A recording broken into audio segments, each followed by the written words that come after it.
ನಾವೆಲ್ಲ ನಿಮ್ ದುಃಖದಲ್ಲಿದ್ದೇವೆ. ಎಷ್ಟು ಜನ ಅಣ್ತಂದಿರ ಅವರು ಇಬ್ರ ನೀವ ಎಷ್ಟು ಜನ ಓದಿರೋರು ಈ ಬಿಡ್ ಮುಗ್ದಿತ್ತ? ಎಷ್ಟು ವರ್ಷ ಸೇವೆ ಮಾಡ್ತಾ ಇದ್ರು?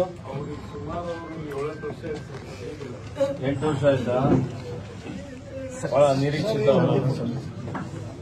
ಸ್ಮಾರ್ಟ್ ಹುಡುಗಿದ್ದ ಅಲ್ಲ, ಬಹಳ ಅನ್ಯಾಯ ಆಯ್ತಿದ್ದು. ಈಗ ಯಾರೇ ದುಷ್ಕರ್ಮಿಗಳು ಯಾರೇ ಇದ್ರು ಇಲ್ಲೇ ಇದ್ರು ಈಗ ಪೊಲೀಸರ ತಂಡ ಎಲ್ಲ ಹೋಗಿದೆ. ಅವ್ರಿಗೆ ಶಿಕ್ಷೆ ಕೊಡ್ಸರೆ. ಹೊರ ಮುಖ್ಯಮಂತ್ರಿಯವರಿಗೂ ಮಾತಾಡಿದ್ದೇನೆ, ಗೃಹ ಮಂತ್ರಿಗಳಿಗೆ ಮಾತಾಡಿದ್ದೇನೆ, ಎಲ್ಲ ಹಿರಿಯ ಪೊಲೀಸ್ ಅಧಿಕಾರಿಗಳೆಲ್ಲ ಇಲ್ಲೇ ಬಿಟ್ಬಿಟ್ಟಿದ್ದಾರೆ. ಅದು ಸಿಗಂತ ವ್ಯವಸ್ಥೆ ಮಾಡೋಣ, ಕಠಿಣ ಶಿಕ್ಷೆ ಕೊಡೋಣ. ಅವರಿಗೆ ಇವತ್ತು ಗಲ್ಲು ಶಿಕ್ಷೆ ಆಗುವಂತ ರೀತಿಯಲ್ಲಿ ಮಾಡೋಣ. ಈ ಒಂದು ಪದ್ಧತಿ ನಮ್ಮಲ್ಲಿ ಬೀದರ್ಲಿ ಯಾವತ್ತೂ ನೋಡಿಲ್ಲ ನಾವು. ಬಹಳ ಆಘಾತಕಾರಿ ಪಾಪ. ಬಹಳ ಸಮಾಧಾನ ಮಾಡ್ಕೊಳ್ಳೋಣ, ಸಮಾಧಾನ ಮಾಡ್ಕೋರಿ. ಏನಿತ್ತು ವಯಸ್ಸು?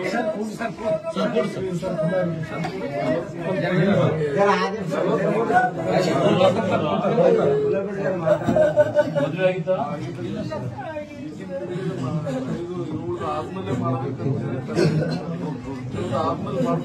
ಹೌದೇನು? ಸ್ವಲ್ಪ ಹಿಂದೆ ನೀವು ತಂಗಿನ ಎಂತನ ವಿದ್ಯಾಭ್ಯಾಸ ಮಾಡಿರಿ ನೀವು? ಡಿಪ್ಲೊಮಾ ಅಗ್ರಿ ಆಗಿದೆಯಾ? ಆಯ್ತಮ್ಮ, ಈಗ ನಿಮ್ ಪರಿವಾರಕ್ಕೊಂದು ಆಸರೆ ಮಾಡುವಂತ ರೀತಿಯಲ್ಲಿ ಏನಾರ ಸರ್ಕಾರದ ವತಿಯಿಂದ ಮಾಡ್ತೇವೆ. ಕೇಳ್ರಿ, ಈಗಲೇ ಮಾತಾಡಿದ್ದೇನೆ ನಾನು. ಒಂದು ನಿಮ್ಗೆ ಸಮಾಜ ಕಲ್ಯಾಣ ಇಲಾಖೆಯಲ್ಲಿ ಯಾವ್ದಾದ್ರು ನಿಮ್ಮ ಅರ್ಹತೆಗೆ ನಿಮ್ಮ ವಿದ್ಯಾಭ್ಯಾಸ ಏನ್ ಮಾಡಿದಿರಿ ಅದಕ್ಕೆ ತಕ್ಕಂತೆ ಒಂದು ಉದ್ಯೋಗ ಕೊಡುವಂತದಕ್ಕೆ ನಾನು ಮುಖ್ಯಮಂತ್ರಿಯವರಿಗೆ ವಿನಂತಿ ಮಾಡಿದ್ದೇನೆ. ಈಗ ಸದ್ಯಕ್ಕೆ ತಾತ್ಕಾಲಿಕವಾಗಿ ಕೊಡ್ಲಿಕ್ಕೆ ನಾನು ಸಿಂಧು ಅವರಿಗೆ ಹೇಳಿದ್ದೇನೆ. ಸಿಂಧು ಎಲ್ಲಿ ಮಾಡಿ ಸಮಾಜ ಕಲ್ಯಾಣ ಇಲಾಖೆ ವತಿಯಿಂದ ಏನು ನಿಮ್ಗೇನು ಪರಿಹಾರ ಬರ್ತದೆ ಆ ಪರಿಹಾರ ಒಂದು ಜಮಾ ಮಾಡಿಬಿಡಿ ಅವ್ರ ಅಕೌಂಟ್ ಅಲ್ಲಿ. ಯಾರು ತಂದೆ ತಾಯಿ ಇದಾರಲ್ಲ,